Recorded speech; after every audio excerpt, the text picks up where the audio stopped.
Yesterday we actually did our prediction, right, on our gold. And I told you guys that for the day we will be expecting gold to give us a bullish move. If you've not watched the analysis we did yesterday, you can go back to watch it to confirm. We said that gold will definitely push up to take out this neckline, which we did the analysis for the week. It was an analysis for the week that we predicted that markets will take out this neckline, which markets was able to take out this neckline on Monday, right? When markets opened, right? Market was able to take out this neckline. Now, market has given us a pullback.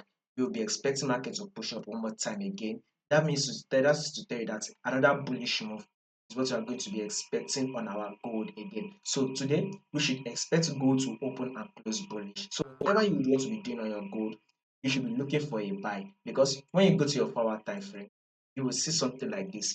This is the rejection zone that market has given us, right? Market that rejected from this zone. Now it has pushed up. This is a pullback. Gold has just given us. Gold has just given us a pullback. Now our next movement on gold is another push up that should take out this high. So guys, a bullish move is what we are going to be expecting for the day.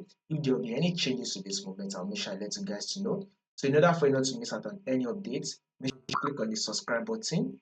Make sure you like, share, make your comments, and also follow the Telegram channel to stay updated. You will find the link to the Telegram in the comment section.